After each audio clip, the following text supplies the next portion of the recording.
Let's be honest, we are all a mess, and that is the common ground that we must come together and pick each other up.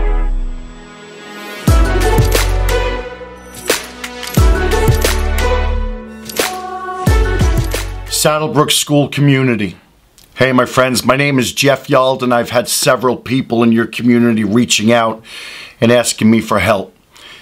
My friends, I'm a teen mental health speaker, consultant, and teen suicide prevention and crisis intervention expert. I've had the honor of spending 25 years working all over the world, speaking and working with school communities to prevent suicides and helping communities answer the hardest questions about teen mental health and teen suicide. First and foremost, I'd like to offer my most sincere condolences to the family, to all the friends of this recent suicide. Listen, I don't know much about it, but I do know it's a great loss that has had huge effect and will continue to have on everyone who knew him, family, his sisters, friends, classmates, all of our teachers and staff members, teammates, and the whole school community. So to all of you, I simply say, I'm sorry. I can imagine the questions you all have and the pain sitting in your hearts. I get it, my friends, I know. Words can't adequately describe the pain that I feel in my heart when I hear the death of a young person. But I get it. I understand their pain. I understand where they are and what they're going through. And there's so much that is involved. I'd say it's mental illness, coping skills, problem-solving skills, it's expectations, it's pressures, life, a feeling of I'm alone or I'm a burden. And then it's a habituation to physiological pain and fearsome experiences, to repeated exposure to painful and provocative events that gives that desire for suicide. But where does this come from? Listen, I think cell phones, social media, internet pressures, colleges, grades, friends, so much play a significant role day to day, adding up to more and more pressure. And these young people are on 24/7, 365. They got too much to handle. My friends, I don't think kids want to die. But I do know that suicide ends up being where they think the solution is too far out there, that the individual doesn't see a solution to solve their problems in the now, that they think they'll never be able to solve them and move on. Our youth are in the here and the now, my friends. But so is everything for them. We have texting and cell phones to instantly connect. We have Snapchat, Instagram, where you immediately get likes. And if you don't get enough, you take the picture down. My friends, folks, life isn't in the here and the now. It's not a race. It's a journey. It's teaching our children about patience in the process, going after your goals and dreams. I mean, what about college? You think perhaps we're giving these kids this false sense of success when we tell them, go to college, go here, get this degree, and boom, success? What if they're not ready? Or your plan for them isn't their plan for themselves? And so that adds another thing, expectations. They're so great, but when expectations aren't met, they're left to be disappointed, and they never want to disappoint you, parents, teachers, friends, or even themselves. Now, I'm pro-education, but our children are growing up later than they were 15, 30 years ago. Our kids have access to so much more that it's frightening. They're scared. Folks, this is my work. It's never easy to hear about a suicide or listening to young people and the pain they're having in their hearts with life circumstances, situations, challenges, obstacles, and so much more. It's like you're expected to have it all figured out. Really? Ask any trusted adult in your life what their plan was when they were 17, 23 years old. Was it their plan, or was it reality that they had to do something? Folks, I want to be very careful in the words I use and how I want to say what I want to say. Please understand, my intentions are pure. My heart hurts for you all. Not one person isn't affected by this loss. I was once there. I understand. After a suicide or multiple, We're sitting there, we're left asking, a young person with so much to live for makes a forever decision to end their life. And to end their life by suicide. Why? How? How does one get so hopeless and feel that suicide is the only option? My friends, our system is broken. It's flawed. Our youth are growing up in a broken system in America, and America has a responsibility. But I also think we have a bigger responsibility. A responsibility to learn to ask better questions within ourselves, within our family. Not like, why me, or why this, or why am I going through this? But how? To ask better questions, to get to know who you are and be comfortable with who you are not. You see, I think that's what's important for young people today. But I'll tell you, the most important thing in your life right now is your self-esteem. My friends, I'm going to tell you, value yourself more than any person, more than any place, more than anything. Make good choices. You're at the crossroads of life. Stop. Think. Attitude. Little thing makes a big difference. Confidence. Just breathe. Inhale peace. Exhale love. It's going to be okay. How about having the courage to ask for help when you need it? That's a mentally strong person. Slow down. Relax. My friends, I promise you it's going to be okay, but you have to be willing to do the work. Another thing, my friends, like I said earlier, life doesn't happen fast like you're used to. Text, immediate response. Phone call, someone always answers. ATM, cash spits out. Social media, likes. I'm present with them. No. Folks, we're all growing up in a superficial world, and it's having its way with our youth. I mean, adults too, but adults, for the most part, have learned how to cope and process their pain and their issues. My friends, you can't let this affect you. Now, I'm not talking the suicide, but I'm talking everything that's out there. Balance and boundaries. I think we need to mandate off time on our cell phones. Turn your phone off. I'll tell you 3 things I think is really important for our teens today. And parents, you need to enforce this every single day. Number 1, sleep. Young people need 8 hours of uninterrupted sleep. And if your kid's ugly, they need more. Number 2, nutrition. You know what plays a significant factor in depression? Sugar. And our kids are consuming 200 grams more sugar a day than they should be. Number 3, get involved. I'm getting ahead of myself, my friends, but get involved. I'm sorry, my heart hurts. Listen. I don't think young people want to die as much as I see young people having a problem and not seeing a solution and being able to move on. That's the point. That's the point where they think suicide might be the only option. Also, my theory on teen suicide. A person feels that they're a burden to others, meaning they don't think that they make any notable contributions to the world, or they feel that they're a liability and they're disappointing someone. My teenager feels they're a liability, and they feel like they're disappointing family, friends, workers, etc. Or a person feels that they're alone, meaning they don't have any meaningful relationships.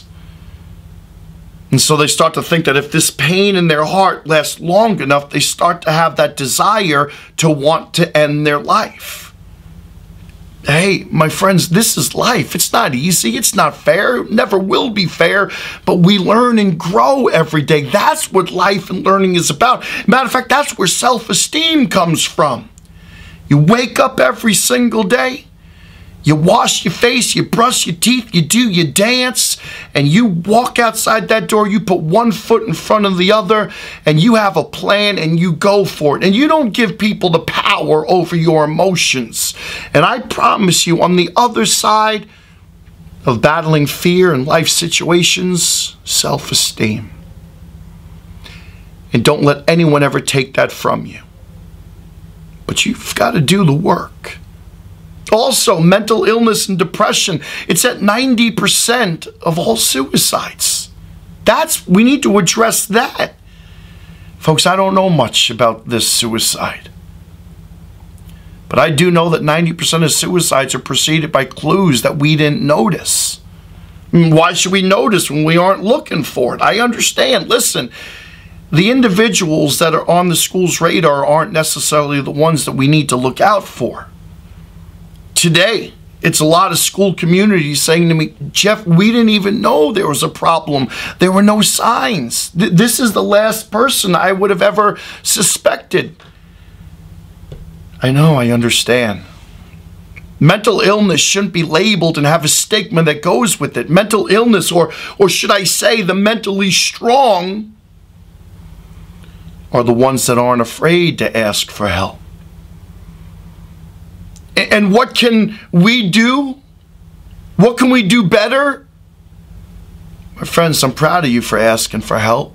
I think we should be able to stand up and say that. Listen, the best thing I've ever done myself, I'm a man that lives with mental illness. And the best thing I've ever done, ask for help and continue to seek help. I practice self-care every day as a priority. My number one priority. Folks, you can't pour from an empty pitcher. I send my prayers and thoughts to each and every one of you, but I want to make sure that we don't have any copycats. And having said that, I want to address blame and pointing fingers. This isn't the time, nor is it the right thing to do. We're all emotionally charged. We're in the process of grieving. We're angry. So pointing fingers and placing blame, understandably so. I hear this all too often. The school should do something. Why aren't we doing something? It's your responsibility. Listen, no school administrator is ever given a certificate on how to handle a suicide. And every suicide is different. Not that that's right or wrong, but every suicide is different and affects a school community differently. But I'll tell you what I tell school administrators every single day. You've got two responsibilities. Number one, you protect your kids. And number two, you protect your staff and your teachers. My friends, everybody's hurting. Everyone is in pain. And the best thing we can do is show our support. Family, school, family. You might not like what I'm saying, but it's not our place to like it or not like it. We all need to step back and look at the big picture objectively. My friends, this is all of our issue. We all need to do a better job. We need to do a better job parenting. We need to do a better job teaching, listening, being present, being engaged, asking for help, loving more, judging less, forgiving others. We need to do a better job forgiving ourselves too. And so copycats, oftentimes a suicide can trigger strong suicidal ideation amongst others. That is always a major concern, and we want to cut that off quickly. So my friends, ask for help. Students, please know you have a great responsibility too. See something, say something. You are so instrumental in saving the life of a friend or one of your peers. And please know it's okay to ask for help. What you might be feeling today doesn't mean that that's your future. My friends, it gets better. Life gets better. Today is temporary. You will grow from what you're going through. Life, situations, struggles, challenges, breakups. My friends, let me tell you something. This doesn't happen to us. But everything we go through happens for us, because everything we experience in life, it shapes us and it conditions us. Everything teaches us. We grow through life's challenges and tough times. Folks, happy people aren't happy all the time. But happy people learn to celebrate happy moments. Our responsibility is simple. If we're going to have internet and cell phones and social media platforms, then our government needs to provide the adequate care for what this brings. Simply put, we are giving our young people rights and privileges that they're not emotionally capable of handling. And the consequences that this brings without even knowing, well, I mean, it leads to so many things. Mental health issues, depression, self-harm, and in many cases, it's leading to suicide. My friends, statistics aren't on anyone's side today, and statistics aren't even accurate. I'm going to say it right now, this is a parent's issue. And parenting today is a greater responsibility than it ever has been. It's also society's issue in how we deal with this and we move forward.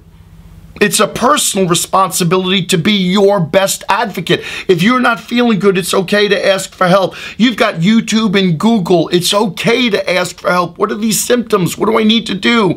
You don't have to have answers to what you're going to do in life today. You don't need to compare yourself to your friends. You don't need to think about your significance in the world or what your legacy is going to be now. Let me ask you a better question. Who's the hardest person to get to know? So we need to teach and learn coping skills and problem-solving skills. Get to know who we are. Education as a whole needs to change. We need to focus more on social and emotional learning. I'm pro-education, but I see flaws in our system. We're graduating young people without them being prepared to jump into the world of uncertainty and struggles and the unknown, yet our expectations continue to bring great disappointment, and then our kids think they're a burden or that they're alone in this world. And why? Because they haven't figured it out yet? Figured out what? It's everyday lessons and it's tough times that teach us incredible lessons. We need to teach our kids to grind through it. It'll be okay. Yeah, pretty simple. We need to give our youth the tools to be successful in life. We need not do it for them, or we need not condition the blow. We need to give them the tools. But in the meantime, I'm going to tell you, we need adequate mental health care and counseling, and more importantly, we need more people talking about it. So I challenge you, get comfortable being uncomfortable talking about mental health, because the more we talk about it, the greater difference that we can make in our communities. We also need more involved parents. We need young people to open up and talk, to ask for help. My friends, it's not a weakness. Judge me all you want. How can people help if our young aren't asking for help? We don't know. If we don't know, we can't help. Folks, I'm in counseling myself, yet I counsel thousands every month. I'm in counseling, yet I'm the healthiest I've ever been. I know who I am, why I'm in counseling, and why I take medication. I'll tell you I look in the mirror every day. I like what I see. Hasn't always been that way, though. You feel me? Let me tell you something. If you look in the mirror and you don't like the reflection that looks back, don't blame it on the mirror. Take responsibility, my friends. Ask better questions. Spend more time in the mirror being comfortable, being uncomfortable. You'll start to figure it out when you start asking better questions and taking responsibility. I challenge you, when you spend more time in the mirror, be more concerned with who you are as a person rather than how you look. Life is going to change. Take care of this, not this. Listen, adults, teachers, parents, our young people ask two questions, and whether you're a teacher, a coach, a parent, anyone, we need to answer these two questions every day. Question number one, can I trust you? And number two, do you care about me? These two questions are the cornerstone of every trusted relationship. And we all need to do a better job. Education, our government, teachers, coaches, parents, myself, but most importantly, you. Take responsibility. Be your own best advocate. I can't emphasize enough, my friends, it's okay to ask for help. I wish we'd reduce that stigma. As I close, I'd like to offer some suggestions as you all move forward. I'd like to invite you to open your heart today and forever, and to know that you have trusted adults always wanting to be there to help you answer life's toughest questions. You've got trusted adults. Don't ever be afraid to ask for help, and remember, you matter, my friends. Don't ever think that you don't. Don't ever think that you're alone. Don't ever feel that you're a burden to your family or to society. You're not.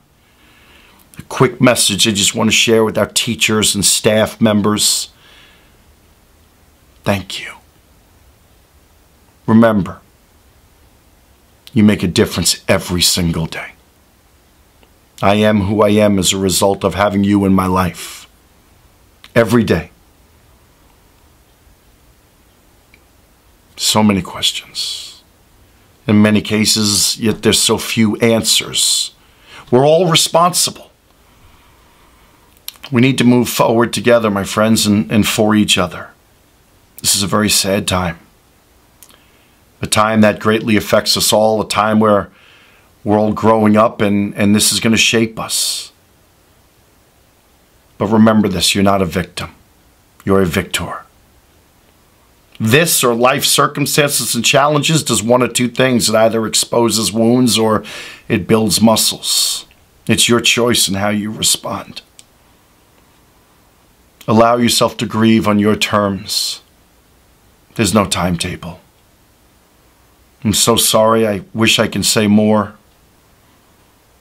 Suicide and mental health is becoming an economic issue, and we need you. We need your voice. We need you all to speak up. I love you, my friends. I'm sorry for your loss. Stay beautiful. I'm thinking of you and sending my prayers and thoughts to each and every one of you.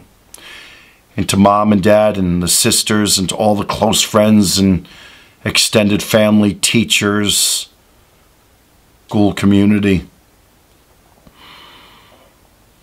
I'm sorry, my friends. Thanks for letting me be a little part of your life and sharing a little message of hope, encouragement, and inspiration. I hope you know how my heart is right now. Y'all take care.